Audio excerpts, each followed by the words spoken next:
just yesterday, we were talking about creating beliefs and desires in the sales call with our reps on our sales huddle. And our brand new rep was able to get her first pay in full and her first one call close that afternoon. There are two big things that need to happen for someone to close. They need to have belief and they need to have desire. So let's talk about belief. Belief they need to have in your solution, that this is the right solution, in your product, this is the right product for them.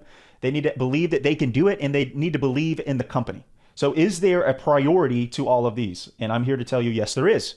They need to believe in the company above all else. They need to believe in your product or your offer, number two. Number three, they need to believe in your type of solution. And number four, they need to believe in themselves. So the company and the product they offer, those are the most important. However, the company is by far the most important. Because if you think about Apple, they have those little VR goggles.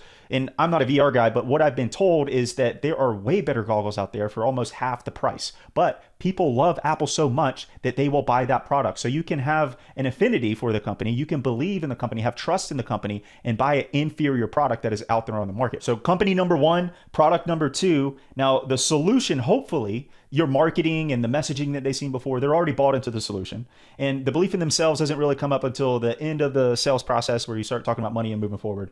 Now, the type of solution in the company, they should already have belief in that by the time they get to you if you're on a sales call. So number one, the company, there are ways that you can accelerate the trust and get them to have belief in the company and belief in the solution and even belief in the product if you do that in the right way. Then there is desire. Desire is one of the biggest influences in sales. If there's no desire, they're not going to move forward. So how do you influence desire? You need to show them what is missing. And once they see that something is missing, they're going to want whatever is missing. And once they have want, then that then creates desire. So the way to do this in practice is you need to show them and maybe even compare where they are currently at and where they can be and what is missing. So you compare, then they will see what is missing. Then the missing will then create want, and then that want will then create the desire for the thing that is missing.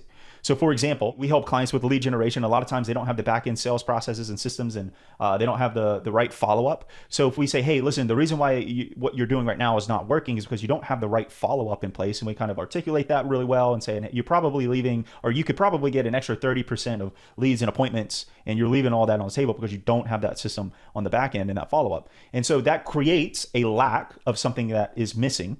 And then that want then turns into desire for that thing. Now, the way that you want to do this on the sales call is you need to figure out what beliefs about your product, your solution, the company, themselves, that they need to have for them to move forward. And then you need to think about what desires should I create and how can I do a comparison of where they're at now and where they can be so that I can create that desire.